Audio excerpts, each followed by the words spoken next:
जैसे जेल चलाने के नियम एक बार मुझे पता चला कि क्या है, मैं एक बार गिरफ्तार हुआ, ऐसा तो होता रहता हम लोगों के साथ। जब ये गेट करार सही हुआ था तो एक अंग्रेज अधिकारी, एक यूरोपियन अधिकारी जिसका नाम था आर्थर डंकल, जिसने डंकल ड्राफ्ट बनाया था, वो भारत की यात्रा पे आया। हम लोग बहुत गुस्से में थे कि इसी आदमी ने देश का बंटाधार किया, सत्यानाश किया, गेट करार इसने सही करवाया, डंकल प्रस्ताव बनाया, इसको हम भारत में नहीं घुसने देंगे।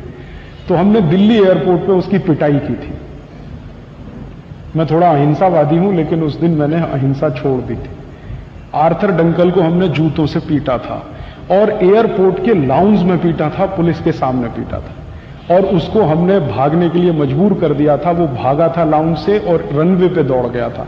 मैंने कहा था कि दूसरी फ्लाइट लेके फिर वापस स्विट्जरलैंड चले जाओ, यहां घुसने का नहीं दिल्ली में।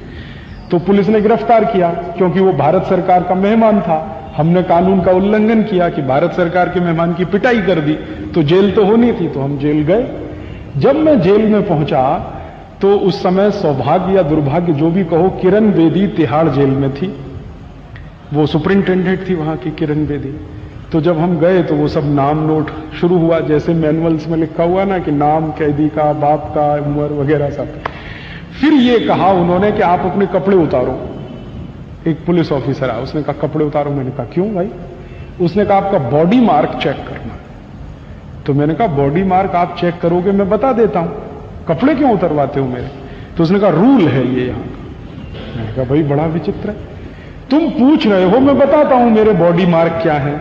मैं बताता हूं कि मेरी दाहिनी टांग पर तिल है, कि मेरे पैर में तिल है, कि मेरे कान के पीछे है या मेरी आंख के पीछे, मैं बताता हूं, तुम लिखो इसमें।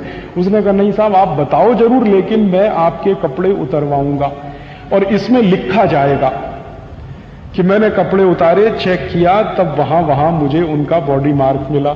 तो मैंने कहा मैं नहीं उतारूं तो उसने कहा कि मुश्किल हो जाएगी आपको भी मुझे भी। तो मैंने कहा मैं यहां आमरण अनशन पे बैठ जाऊं तो उसने कहा मेरी नौकरी चली जाएगी।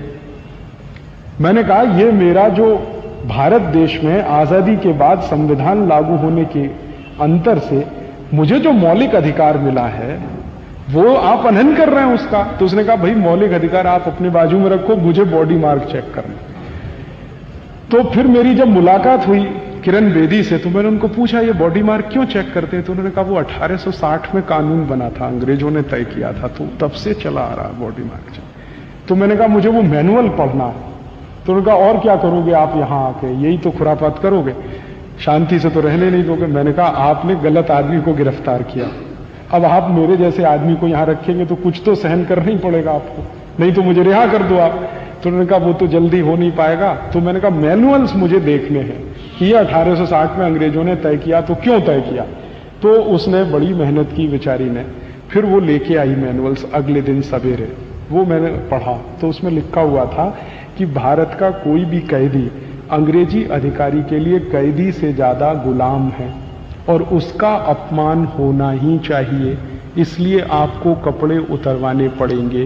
बॉडी मार्क चेक करना कम महत्व की बात थी, आपका अपमान करना है वो महत्व की बात है। तो अंग्रेज अपमान करते थे हमारा क्योंकि हम उनके गुलाम हैं, तो गुलामों का अपमान कदम कदम होना ही चाहिए ये अंग्रेज मानते थे, नहीं तो गुलाम भड़क जाएगा। अंग्रेजों की थ्योरी थी कि जिनको आप गुलाम बनाते हैं हर कदम उनका अपमान करना आपका धर्म है, नहीं तो वो गुलाम आपके खिलाफ बगावत कर देगा। तो हर कदम उन्हें हमारा अपमान करना था, इसलिए उन्होंने बॉडी मार्क चेक करने का कानून बनाया। और हमारी ये मूर्ख सरकारें 54 साल में उस कानून को बदल नहीं पाई आज तक, वो आज भी है कानून। खुदा न खास्ता गलती से आप किसी दिन गिरफ्तार हो जाएं और आपको जेल जाना पड़े तो आपका भी बॉडी मार्क चेक होगा, भले ही आपको कितना ही अपमानजनक लगे। और यहां कोई मानवाधिकार संगठन ये सवाल नहीं उठाता कि बॉडी मार्क क्यों चेक किया जाता है। जब कोई आदमी सामने से बताने को तैयार है कि मेरे ये बॉडी मार्क हैं, फिर आप उसको चेकिंग क्या कर रहे हैं?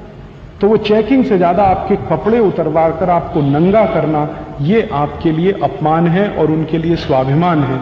वो सिस्टम उन्होंने चलाया, वही हम चला रहे हैं पूरे देश में। नहीं बदला कुछ भी, जेल मैनुअल्स के एक भी कानून नहीं बदले गए इस देश में।